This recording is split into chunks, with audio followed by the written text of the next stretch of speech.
ಸೂರ್ಯಾಸ್ತದ ನಂತರ ಈ ಕೆಲಸಗಳನ್ನು ಮಾಡುವುದು ಅಮಂಗಳಕರ ಮತ್ತು ಇದರಿಂದ ಮನೆಗೆ ಬಡತನವನ್ನು ನಾವೇ ಬರಮಾಡಿಕೊಂಡತ್ತೆ. ಗಿಡದ ಹೂವುಗಳು ಮತ್ತು ಎಲೆಗಳನ್ನು ಕೀಳುವುದು. ಸೂರ್ಯಾಸ್ತದ ನಂತರ ಸಸ್ಯಗಳಿಂದ ಅಥವಾ ಗಿಡಗಳಿಂದ ಎಲೆಗಳು, ಹೂವುಗಳು ಅಥವಾ ಹಣ್ಣುಗಳನ್ನು ಕೀಳುವುದು ಹಿಂದೂ ಧರ್ಮ ಸೇರಿದಂತೆ ಅನೇಕ ಸಂಪ್ರದಾಯಗಳಲ್ಲಿ ಅಶುಭವೆಂದು ಪರಿಗಣಿಸಲಾಗಿದೆ. ಮಾನವರಂತೆಯೇ ಸಸ್ಯಗಳು ಸಹ ಜೀವನ ರೂಪ ಮತ್ತು ಶಕ್ತಿಯ ಚಕ್ರವನ್ನು ಹೊಂದಿವೆ ಎಂದು ನಂಬಲಾಗಿದೆ.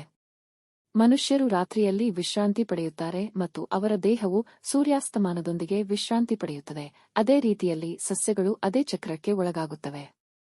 ಹೀಗಾಗಿ ಸೂರ್ಯಾಸ್ತದ ನಂತರ ಎಷ್ಟೇ ಸುಂದರವಾಗಿದ್ದರೂ ಯಾವುದೇ ಹೂವುಗಳು, ಎಲೆಗಳು ಅಥವಾ ಸಸ್ಯಗಳನ್ನು ಕೀಳದಿರುವುದು ಉತ್ತಮ ಎಂದು ಹೇಳಲಾಗುತ್ತದೆ. ಮನೆ ಗುಡಿಸುವುದು. ಸೂರ್ಯಾಸ್ತದ ನಂತರ ಮನೆಯನ್ನು ಗುಡಿಸುವುದು ಒಳ್ಳೆಯದಲ್ಲ ಅಂತ ಹೇಳಲಾಗುತ್ತದೆ.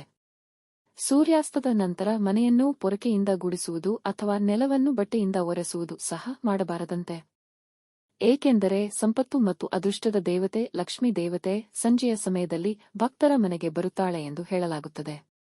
ಹಾಗಾಗಿ ಸೂರ್ಯಾಸ್ತದ ನಂತರ ಕಸಗುಡಿಸುವುದರಿಂದ ಲಕ್ಷ್ಮಿಯ ಸನ್ನಿಧಿಯನ್ನು ಅಳಿಸಿ ಹಾಕಬಹುದು ಎಂದು ಹಿರಿಯರು ನಂಬಿದ್ದರು. ಕೂದಲು ಅಥವಾ ಉಗುರುಗಳನ್ನು ಕತ್ತರಿಸಬೇಡಿ. ಸೂರ್ಯಾಸ್ತದ ನಂತರ ಕೂದಲು ಅಥವಾ ಉಗುರುಗಳನ್ನು ಕತ್ತರಿಸಬಾರದು. ಏಕೆಂದರೆ ರಾತ್ರಿ ಹೊತ್ತಿನಲ್ಲಿ ಉಗುರುಗಳು ಅಥವಾ ಕೂದಲನ್ನು ಕತ್ತರಿಸುವುದು ನಕಾರಾತ್ಮಕ ಶಕ್ತಿಯನ್ನು ಮನೆಗೆ ಆಹ್ವಾನಿಸುತ್ತದೆ ಎಂಬುದು ಸಾಮಾನ್ಯ ನಂಬಿಕೆಯಾಗಿದೆ.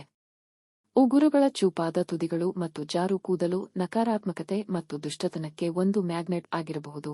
ಆದ್ದರಿಂದ ಅದನ್ನು ಮನೆಯ ಸುತ್ತಲೂ ಅಥವಾ ಮನೆಯ ಹೊರಗೆ ಎಸೆಯದಿರುವುದು ಉತ್ತಮ ಅಂತ ಹೇಳಲಾಗುತ್ತದೆ.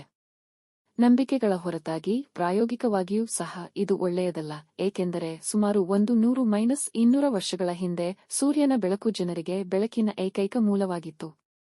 ಸರಿಯಾದ ಬೆಳಕಿನ ಅನುಪಸ್ಥಿತಿಯಲ್ಲಿ ಚೂಪಾದ ಸಾಧನಗಳನ್ನು ಬಳಸುವುದು ಅಸುರಕ್ಷಿತವಾಗಿತ್ತು. ಈ ಪದಾರ್ಥಗಳನ್ನು ದಾನ ಮಾಡಬೇಡಿ. ಸೂರ್ಯಾಸ್ತದ ನಂತರ ಹಾಲು, ಮೊಸರು ಅಥವಾ ಉಪ್ಪಿನಂತಹ ವಸ್ತುಗಳನ್ನು ದಾನ ಮಾಡುವುದು ಅನೇಕ ಸಂಪ್ರದಾಯಗಳು ಮತ್ತು ಪದ್ಧತಿಗಳ ಪ್ರಕಾರ ಅಶುಭವೆಂದು ನಂಬಲಾಗಿದೆ. ಈ ವಸ್ತುಗಳು ಅಡುಗೆಮನೆಯ ಮುಖ್ಯ ಪದಾರ್ಥಗಳಾಗಿರುವುದರಿಂದ ಅವುಗಳನ್ನು ದಾನ ಮಾಡುವುದು ಅಥವಾ ನಿಮ್ಮ ನೆರೆಹೊರೆಯವರು ಅಥವಾ ಕುಟುಂಬದ ಸದಸ್ಯರಿಗೆ ಉಚಿತವಾಗಿ ನೀಡುವುದು ಸಾಮರಸ್ಯವನ್ನು ಹಾಳು ಮಾಡುತ್ತದೆ ಎಂದು ಕೆಲವರು ನಂಬುತ್ತಾರೆ. ಕನ್ನಡಿಯನ್ನು ಹೆಚ್ಚು ನೋಡಬೇಡಿ.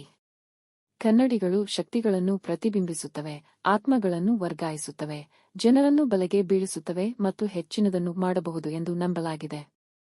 ಆದ್ದರಿಂದ ರಾತ್ರಿ ಹೊತ್ತಿನಲ್ಲಿ ಕನ್ನಡಿಗಳನ್ನು ಮುಚ್ಚುವುದು ರೂಢಿಯಾಗಿತ್ತು. ಉತ್ತರ ದಿಕ್ಕಿನಲ್ಲಿ ಮಲಗಬೇಡಿ. ಸೂರ್ಯಾಸ್ತದ ನಂತರ ಉತ್ತರ ದಿಕ್ಕಿನ ಕಡೆಗೆ ನಿಮ್ಮ ತಲೆಯಿಟ್ಟು ಮಲಗಬೇಡಿ.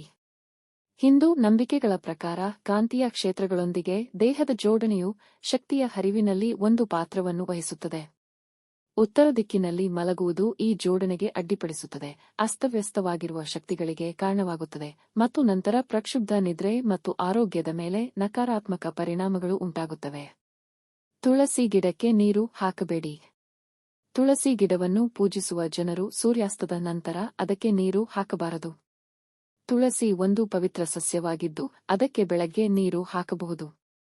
ತುಳಸಿ ಸಸ್ಯವು ವಿಷ್ಣುವಿನ ಪತ್ನಿಯಾದ ಲಕ್ಷ್ಮಿಯ ರೂಪವಾಗಿದೆ ಎಂದು ನಂಬಲಾಗಿದೆ. ಸೂರ್ಯಾಸ್ತದ ನಂತರ ಅವಳಿಗೆ ನೀರನ್ನು ನೀಡುವುದು ಅವಳ ವಿಶ್ರಾಂತಿಗೆ ಭಂಗ ತರುವಂತಿರುತ್ತದೆ.